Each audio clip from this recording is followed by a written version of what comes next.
Hello everyone, welcome to my YouTube channel Study Planner. मैं आपको provide करूंगी science के सभी टॉपिक के लेसन प्लान। इसके लिए आप मेरे चैनल को सब्सक्राइब ज़रूर करें। तो शुरू करते हैं आज की पाठ योजना। आज का टॉपिक रहेगा पुष्प के भाग का। तो सबसे पहले हम ऊपर हेडिंग डालेंगे पाठ योजना क्रमांक का। बाईं तरफ हम देंगे शाला का नाम, कक्षा, विषय, प्रकरण और दाईं तरफ हम देंगे दिन, दिनांक, कालखंड और समय का। तो पहला टॉपिक हम लिखते हैं सामान्य उद्देश्य।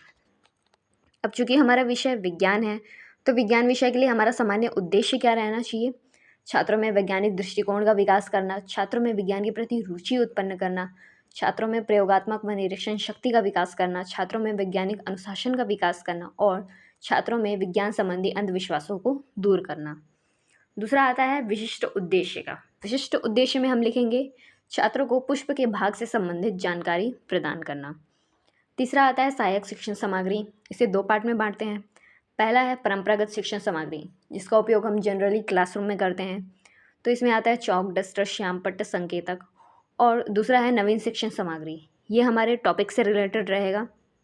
तो यहाँ पर हम ले रहे हैं चार्ट, जो कि पुष्प के भाग का है। और आप कुछ फूल भी लेकर जा सकते हैं, जिससे गुड़हल हो गया, धतूरा हो गया, जिससे बच्चों को समझने में आसानी होगा। तो आप ये फूल लेकर जा सकते हैं। अगला आता है पूर्व ज्ञान। पूर्व ज्ञान में हम लिखेंगे छात्र पुष्प के भाग के बारे में सामान्य जानकारी रखते हैं। अगला आता है प्रस्तावना। प्रस्तावना को हम तीन पार्ट में बांटते हैं।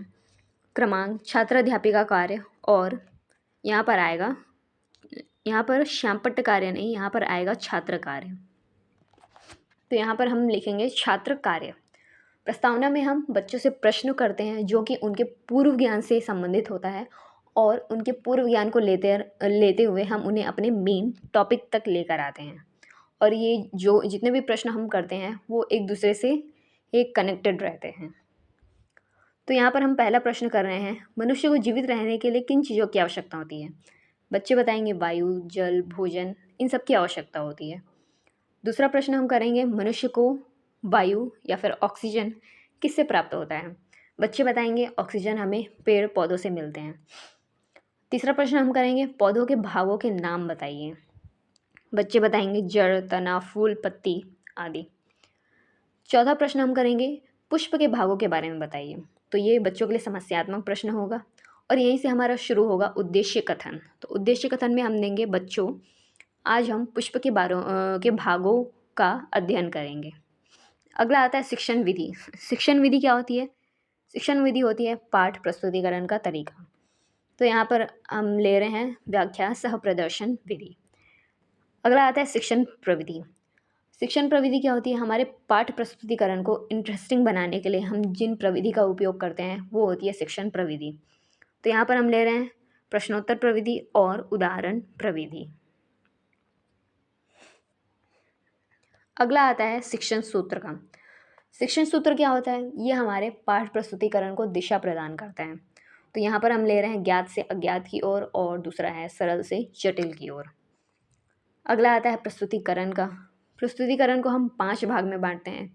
क्रमांक, शिक्षण बिंदु, छात्र अध्यापिका कार्य, छात्र कार्य और श्यामपट्ट कार्य। तो पहला शिक्षण बिंदु हम देंगे परिभाषा का। छात्र अध्यापिका कार्य में हम पुष्प की परिभाषा देंगे, वो कैसा दिखता है, कितने भाग होते हैं उसमें, ये सब बताएंगे। तो परिभाषा में हम बताएंगे कि पुष्प एक रूपांतरित प्ररोह है जो तने या शाखाओं के शीर्ष अथवा पत्ती के कक्ष में उत्पन्न होकर प्रजनन का कार्य करते हैं और फल व बीज का निर्माण करते हैं। छात्र कार्य में हम लिखेंगे बच्चे ध्यानपूर्वक सुनेंगे। अगला शिक्षण बिंदु आता है पुष्प के भाग का। तो पुष्प के भाग में छात्र अध्यापिका कार्य में हम पुष्प के भाग बताएंगे, जो मुख्य रूप से 4 प्रकार के होते हैं, जैसे बाह्य दलपुंज, पुमंग और जायंग। ये मुख्य 4 भाग हैं। इन चारों भागों को 2 वर्ग में बांटा गया है। पहला है सहायक अंग। सहायक अंग में आएगा बाह्य दलपुंज और दलपुंज। दूसरा है जनन अंग। जनन अंग में हम पुमंग और जायांग को रखते हैं। छात्र कार्य में हम लिखेंगे बच्चे ध्यानपूर्वक सुनेंगे व महत्वपूर्ण बिंदुओं को नोट करेंगे।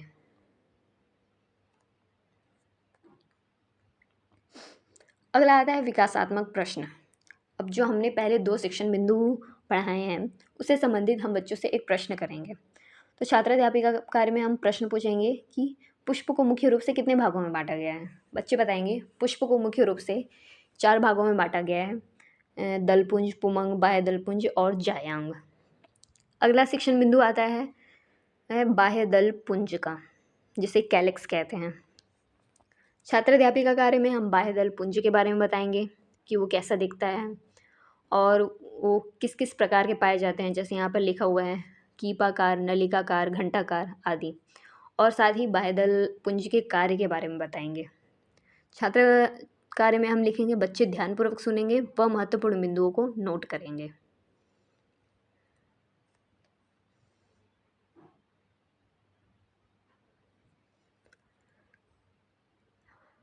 अगला शिक्षण बिंदु आता है दल पुंज का, जिसे इंग्लिश में कोरोला कहते हैं। छात्र अध्यापिका कार्य में हम दल पुंज के बारे में बताएंगे कि और दल पुंज का मुख्य कार्य क्या है, ये सब बताएंगे। छात्र कार्य में हम लिखेंगे बच्चे ध्यानपूर्वक सुनेंगे। इसके बाद हम एक विकासात्मक प्रश्न पूछेंगे जो हमने पहले पढ़ाया है। तो छात्र अध्यापिका कार्य में हम प्रश्न करेंगे कि बाह्य दल पुंज के एक कार्य को बताइए। तो बच्चे बताएंगे पुष्प की कलिकावस्था में इनकी रक्षा करना। अगला शिक्षण बिंदु आता है पुमंग, जिसे इंग्लिश में एंड्रोशियम कहते हैं। तो छात्र अध्यापिका कार्य में हम बच्चों को एंड्रोशियम के बारे में बताएंगे।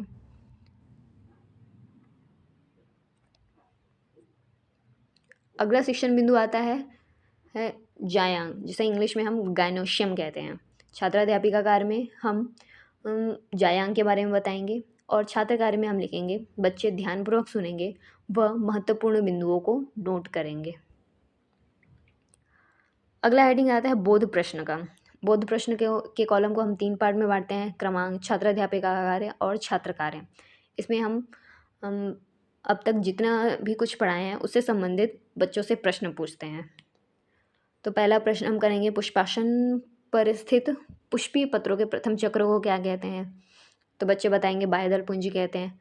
दूसरा आता है दल पुंज के एक सदस्य को क्या कहते हैं। छात्र बताएंगे कि दल कहते हैं। और तीसरा प्रश्न हम करेंगे पुष्पासन पर स्थित पुष्पीय पत्रों के द्वितीय चक्र को क्या कहते हैं। तो बच्चे बताएंगे इसे दल पुंज कहते हैं। अगला आता है पुनरावृत्ति प्रश्न। पुनरावृत्ति प्रश्न में हम बच्चों से प्रश्न करेंगे जैसे जायांग कौन से बीजाणुओं को पैदा करता है। बाह्य दल पुंज के विभिन्न रूपों के नाम लिखिए। कीटों को पर परागण हेतु आकर्षित करने का काम कौन करते हैं। ये पुनरावृत्ति प्रश्न में आ जाएगा। और अगला आता है प्रयोग। प्रयोग में पहला आता है कक्षा कार्य। कक्षा कार्य में हम बच्चों को कक्षा में करने के लिए सही जोड़ी मिलाओ या मल्टीपल चॉइस बेस्ड क्वेश्चन देते हैं जो उन्हें वहाँ पर करवाया जाता है। और आखिरी में हम देंगे बच्चों को गृह कार्य और नीचे लिखेंगे पर्यवेक्षक हस्ताक्षर और छात्र अध्यापिका हस्ताक्षर। तो ये था हमारा पुष्प के भाग के लिए पूरा लेसन प्लान। Thank you.